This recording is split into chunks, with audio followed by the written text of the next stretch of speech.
Agora nós vamos ao emprego dos porquês e nós sugerimos que você sempre utilize esta sequência. Ou seja, primeiro você verifique os porquês acentuados, sendo o primeiro o porquê junto e sem acento, aliás, junto e com acento. O segundo porquê separado e com acento. Então, os dois primeiros porquês acentuados, sendo o primeiro junto e com acento e o segundo separado e com acento. Dentro ainda dessa estratégia, nós vamos fazer dois últimos porquês, o terceiro porquê junto e sem acento, e o quarto porquê separado e sem acento.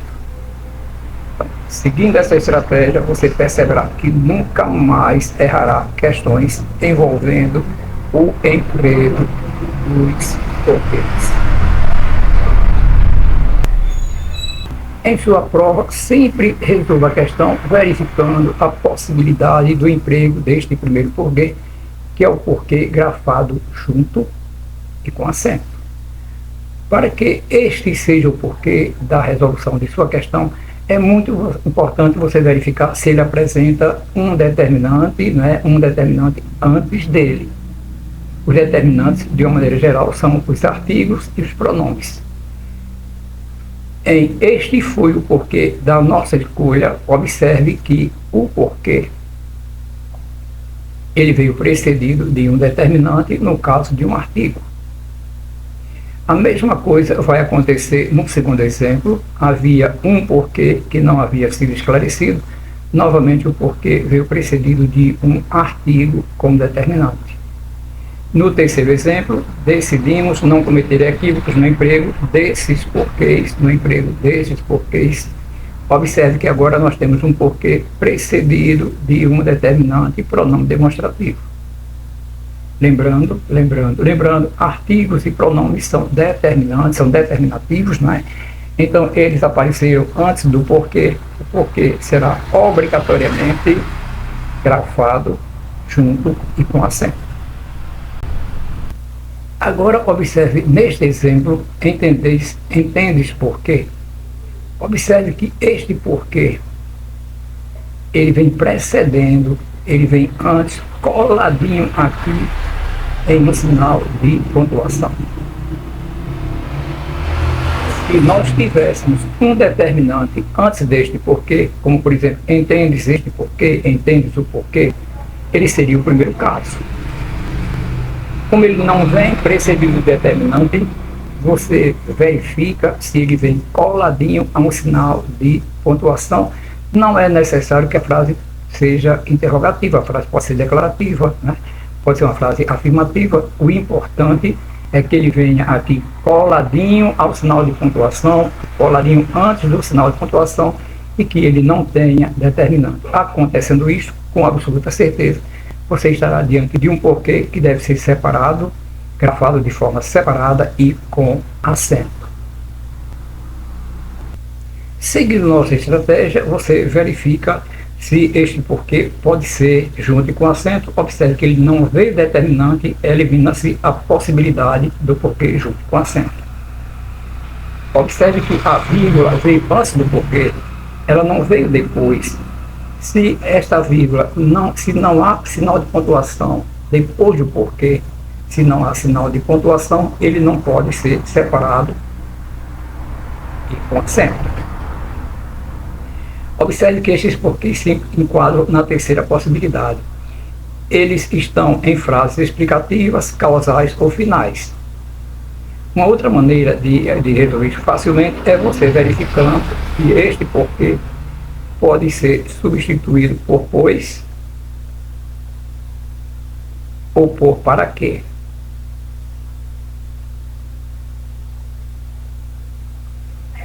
Observe que os dois primeiros porquês podem ser substituídos por pois. Faltou pois estava doente, choveu pois o chão está molhado. Quando isso acontece, ou ele é causal, o primeiro exemplo é causal, ou ele é explicativo. Esta diferença é fundamental para outras questões, mas no caso da grafia dos porquês, isso não vai ser importante no momento, porque explicativo ou causal, ambos podem ser substituídos por pois. Então, observe que ele não vieram precedidos de determinante, não vieram precedendo sinais de pontuação e podem ser substituídos por pois. Observe que o último exemplo, ele pode ser substituído por para que. Orai, para que não entreis em tentação. Você está diante de um porquê, lá de uma oração final, não é? Você pode fazer ao final. O importante é que quando você pode substituir o porquê por pois ou para que, ele deve ser grafado junto e sem acento. Esta é a informação suficiente, necessária e suficiente para a resolução de questões de ortografia envolvendo o emprego dos porquês. Agora observe que estes porquês separados e sem acento, eles só devem ser usados quando eles puderem ser substituídos por qual motivo, quais motivos, pelo qual, pela qual, pelos quais e pelas quais. Então, quando eles podem ser substituídos por estas palavras, então eles devem ser grafados, separados e sem acento. Observe que não pode ser o primeiro porquê, não podem ser o primeiro porquê, porque eles não vêm precedidos de determinante. Não podem vir acentuados, porque depois deles não ocorre sinal de pontuação. Não podem ser substituídos por pois, nem para que. Então observe que na verdade eles podem ser substituídos pelas expressões, por qual motivo, pelo qual, pela qual, pelos quais e pelas quais. Tais são as razões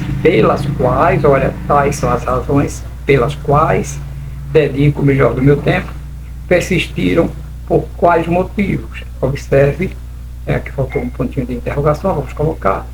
Então, observe, persistiram por quais motivos. Então, quando nós podemos trocar, substituir os porquês por qual motivo, por quais motivos, pelo qual, pela qual, pelos quais e pelas quais, nós estamos diante dos porquês separados e com acento. Observe que não é necessário que a frase seja interrogativa.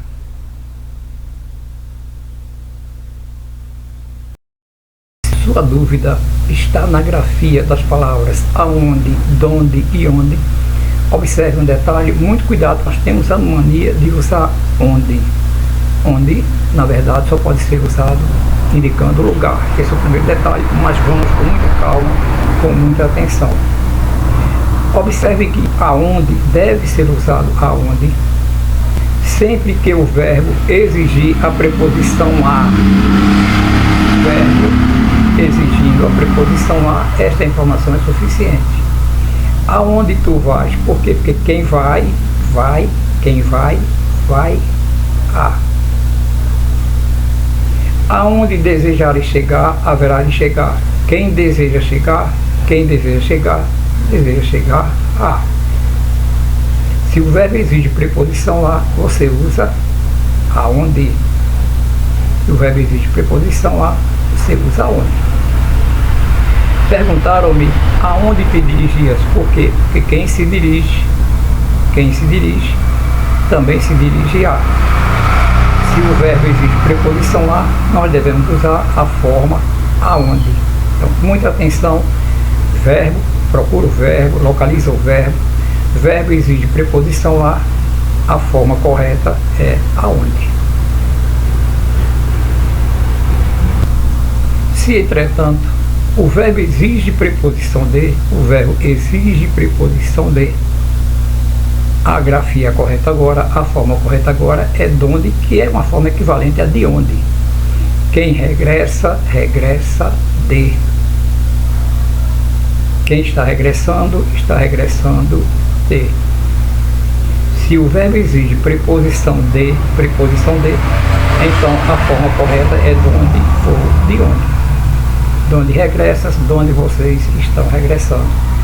Então, lembra, muita atenção, quando pede preposição a ou preposição de. Preposição a aonde, preposição de donde. com verbos que exigem a preposição em, regem preposição em. Agora, um detalhe muito importante: nós temos mania de usar a palavra onde, e na verdade ela só pode ser usada quando é empregada já em relação a lugares. Onde só pode ser empregado em relação a lugares, quando nós nos referimos a lugares. E com verbos que regem a preposição em. Observe que neste caso ela pode ser substituída por no qual, na qual, nos quais e nas quais.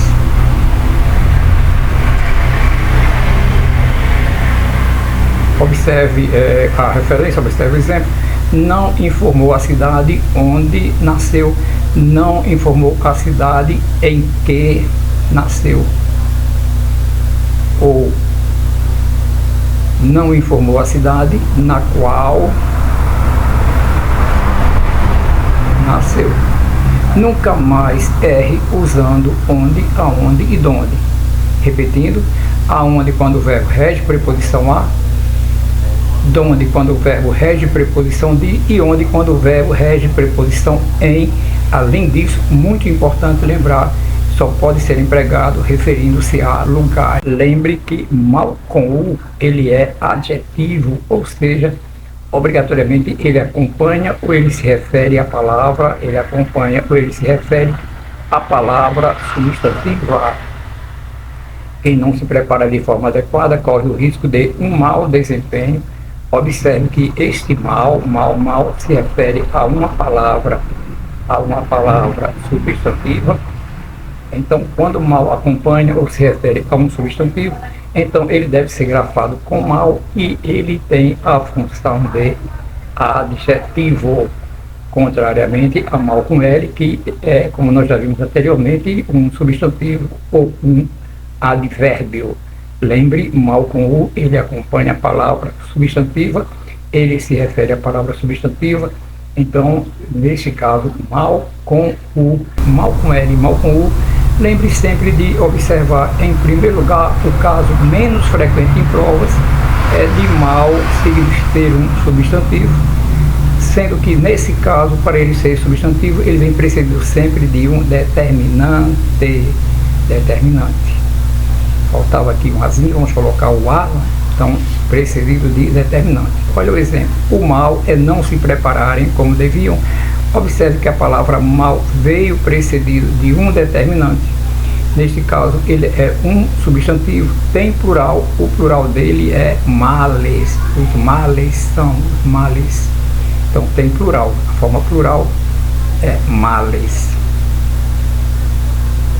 A segunda possibilidade é de ele ser um advérbio. Neste caso, ele vem associado, vem acompanhando um adjetivo ou um advérbio. Observe nos dois exemplos: mal chegaram, observe que ele acompanha, ele se refere a um verbo. Não necessita vir coladinho ao verbo, pode vir distante do verbo, mas está associado ao verbo.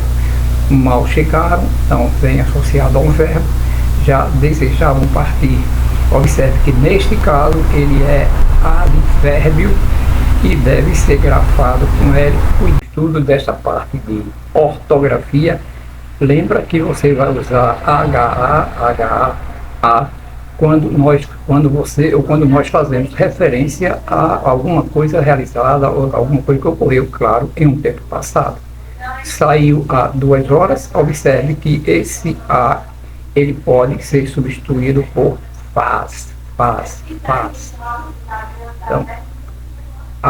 lembra, a verbo haver deve ser usado, grafado HA, quando há uma referência, quando nós referimos a alguma coisa que ocorreu, claro, em um tempo passado. Enquanto que o A, simplesmente o A, quando nós fazemos referência a um tempo futuro, como na frase regressaremos daqui a 2 horas, observe que aqui nós temos uma referência ao tempo futuro. Então, HA em oposição a A, mas lembre que o A também pode ser desempenhado, pode ocorrer, não é? Pode ocorrer quando ele substituir um pronome ou uma preposição, como nas frases nós a encontraremos, olha, nós encontraremos ela, e na frase é uma decisão a ser tomada, é uma decisão para ser tomada. Simplificando,